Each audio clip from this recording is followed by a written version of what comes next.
Ma question, qui a créé les cieux et la terre? C'est Dieu. Maintenant, pourquoi Dieu, s'il est Dieu, pourquoi il vient voir Abraham pour être son Dieu? C'est ça qu'il vient de faire. Il vient de voir Abraham et puis il est en train de dealer avec Abraham. Et il dit à Abraham, je te rendrai grand. Mais ce que j'attends de toi, c'est que je sois ton Dieu. Ça veut dire qu'il n'est pas le Dieu de tout le monde. Il est le créateur de tout le monde, mais il n'est pas le Dieu de tout le monde. Il est créateur parce que nous sommes nés de lui. C'est lui qui nous a fabriqués, c'est lui qui nous a fait. Mais un Dieu, c'est nous qui le choisissons. Parce que nous avons ce qu'on appelle le libre arbitre. C'est pourquoi d'autres ont choisi d'avoir pour Dieu des statues. D'autres ont choisi pour avoir pour Dieu des eaux sacrées. D'autres ont choisi pour avoir pour Dieu des rochers. Donc Dieu, le créateur, n'est pas d'office notre Dieu. Et il deal avec Abraham. Il dit à Abraham, je veux être ton Dieu. Et on a l'impression que quand on dit il veut être ton Dieu, c'est juste parce qu'il veut qu'Abraham lui appartienne. Non. Je vous ai dit que le grec qui parle de Dieu veut dire kurios. Kurios qui veut dire Seigneur. Kurios qui veut dire ton maître. Et lorsqu'on parle d'un maître, c'est que celui qui est en face du maître est un serviteur. Donc ça veut dire que Abraham, je veux devenir ton maître et toi tu seras mon serviteur. Et autrement dit, ça veut dire que à partir du moment où tu t'engages à signer le document de l'alliance, que tu rentres en contrat avec moi, tu ne seras plus libre de faire ce que tu veux. Voyez ce que ça signifie. En réalité, je vais te priver de ta liberté. Et pour te priver de ta liberté, je te récompenserai. C'est un peu comme si tu dis à ton enfant, je veux pas que tu sortes. Et si tu ne sors pas, je vais t'offrir une voiture, je vais t'offrir une maison. La condition pour la maison, c'est quoi? C'est qu'il ne sortent pas. Donc Dieu est en train de dealer avec Abraham. Il veut qu'un homme accepte de se priver de sa volonté. Voilà pourquoi on ne vient pas chez Dieu pour faire notre volonté. On vient chez Dieu pour faire sa volonté. Parce que lorsqu'il devient notre Dieu, on n'est plus libre. Quand il n'est pas ton Dieu, qu'il est seulement ton créateur, tu peux aller faire de ta vie ce que tu veux. Si tu veux, saute, cale en l'air, ça c'est entre toi et toi. Si tu veux, amuse-toi à égorger les gens, ça c'est entre toi. Il dit, mais pour tout cela, tu seras appelé en jugement. Il n'y a pas de pression, il n'y a pas de stress dans le Seigneur, mais il veut que volontairement, toi-même, tu acceptes de te priver de ta liberté. Et il te dit, puisque tu as renoncé à ta liberté pour que je sois ton Dieu, en récompense, des rois sortiront de toi. C'est un peu comme un génie qui dit, je veux que tu me donnes des bœufs chaque 6 mois. Et en récompense, je te donne le succès. En récompense, je te donne beaucoup d'argent. Et tant que le jeune homme donne les bœufs, tant que le génie donne l'argent. C'est un contrat. Et c'est la même chose qu'il a fait avec Abraham. C'est ça l'alliance. L'alliance, c'est une affaire de je décide de le servir, je décide de faire sa volonté. Et en retour, lui, il me bénit. Et dans la famille d'Abraham, il y avait un problème. Les femmes étaient stériles. Sarah, elle était comment? On va dire c'est un hasard. Mais Isaac a marié qui? Rebecca. Jacob a aimé qui? Rachel. Ma question, toutes ces femmes viennent d'où? De Padam Aram, de la maison du père d'Abraham. Elles sont toutes frappées de stérilité. Il y a un problème dans la famille d'Abraham. Les femmes n'engendrent pas. On va dire, mais et les hommes? Les hommes recommencent. Genèse chapitre 13. Il y a une famine au temps d'Abraham.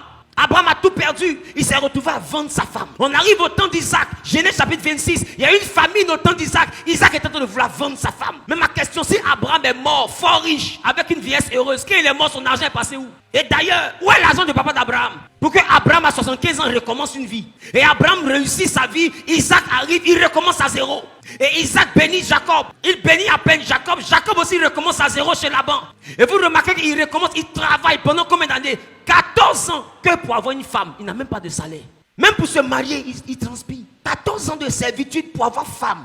C'est quelle vie ça? Et en plus, il a eu femme là. Il a travaillé quand il a eu troupeau. Troupeau, il a eu là. Au temps de Joseph, son fils, il y a eu une famine. Jacob a tout perdu. Il s'est retrouvé en Égypte pour aller survivre à Goshen. C'est quelle famille où les hommes recommencent et les femmes sont stériles. Donc quand Dieu dit à Abraham, tu ne vas plus faire ta volonté, tu vas faire ma volonté, mais je vais te sauver de ce qui fatigue ta famille. C'est-à-dire que toi, tu seras le père de quelque chose de grand parce qu'il n'y a pas de grandeur chez toi. Tu seras fécond parce que les femmes chez vous sont stériles. Donc Dieu se propose de résoudre le problème d'Abraham, de la famille d'Abraham, mais en retour, quel est ton problème? Il se propose d'être la solution à ton problème, mais pas pour tes beaux yeux. En retour, il attend quelque chose de toi. C'est pas qu'il est venu mourir à la croix, c'est trop gratuit. Non, Jésus a tout payé. Quoi? Dis à ton voisin, il attend quelque chose de toi. Et il y en a qui sont là, ils sont à l'église, ils ne savent pas ce que Dieu attend d'eux, puis ils sont à l'aise. Tu vois ta vie. Parce que c'est dit que l'église, c'est l'endroit où on te bénit cadeau. Ça n'a jamais commencé comme ça. Ça ne va jamais continuer comme ça. Et ça ne va jamais finir comme ça. Parce que c'est une affaire de donnant.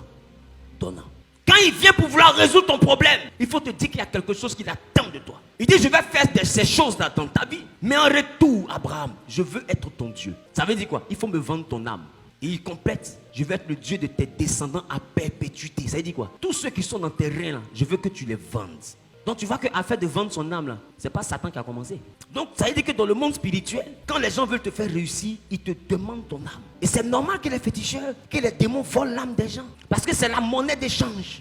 Et quand ton âme est vendue, tu es riche. Et puis après, quelqu'un dit amen. Et puis après, on te poursuit la nuit, tu n'arrives pas à dormir.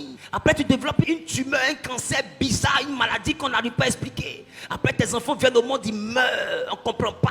Tu pries, tu jeûnes, ils sont en train de mourir. Après, tes enfants sont comme ça. Papa, tu as tous les laits, mais voilà, bab ici.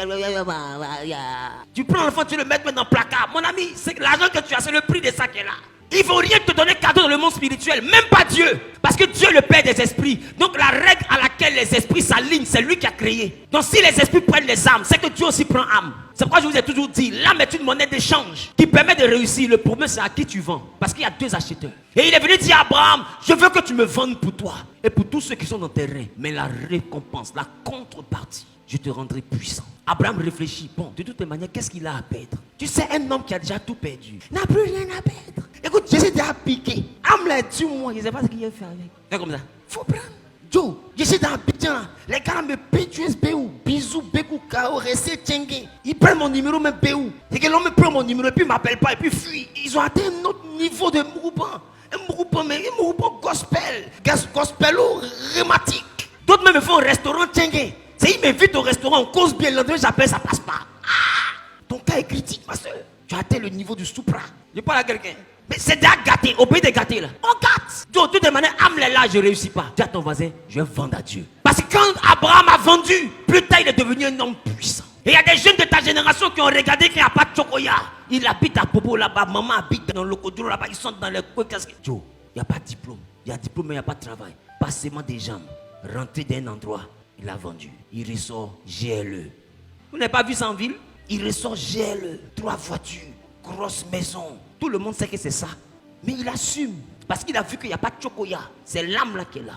Il faut comprendre que s'il n'y a plus d'issue, que tu as ton âme, tu as encore de quoi payer. Le problème, c'est que tu vas vendre ça à qui? Sinon, assez-toi à réfléchir. Pour réussir un modèle, tu seras obligé de vendre. Parce qu'il y a des niveaux, on n'atteint pas sans ça.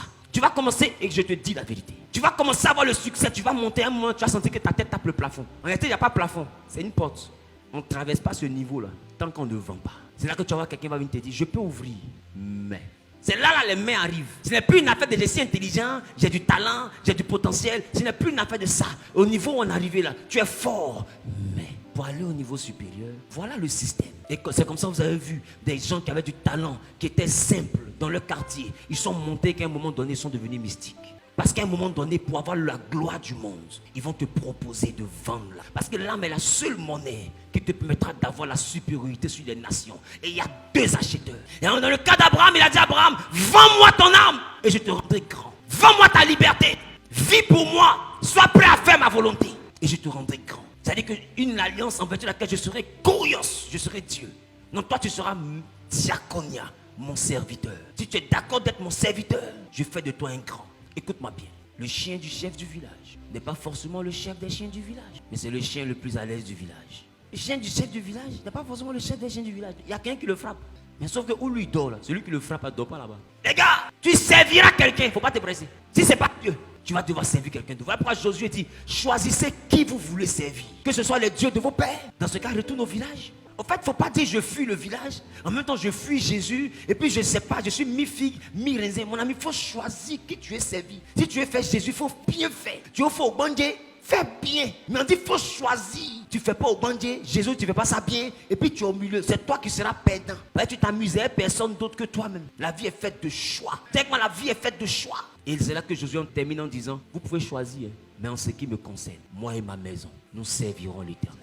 Josué, lui, il a été clair. C'est-à-dire que mon âme et l'âme de ceux qui sont dans ma maison, tout ça, c'est vendu à Dieu. Et toi, qu'est-ce que tu réponds à ça? Je n'ai pas entendu. C'est une question, j'attends la réponse. Il dit, en vertu de laquelle je serai ton Dieu. Et toi, tu seras donc mon serviteur. Donc quand Dieu dit à Moïse, dis à Pharaon, laisse partir mon peuple pour qu'il me serve. C'est parce que c'est le traité, c'est l'accord que Dieu a avec Abraham. C'est sur ça, ils se sont mis d'accord. Je suis Dieu, vous êtes serviteur. Si on est d'accord, on avance. Et Abraham a été d'accord. C'est sur ça que Dieu s'est basé plutôt. Pour délivrer le peuple de l'Égypte. Il y a des combats de ta vie, Dieu ne va pas s'impliquer s'il n'y a pas d'accord. Amen. Il y a un pays en Asie là-bas. Et ils ont eu une situation. Et toute la population est là, non, ils arrivent. La Russie arrive. Ils arrivent. Va où? Ils ont été au bac, ils ont entendu Russie. Je dis, non, Russie.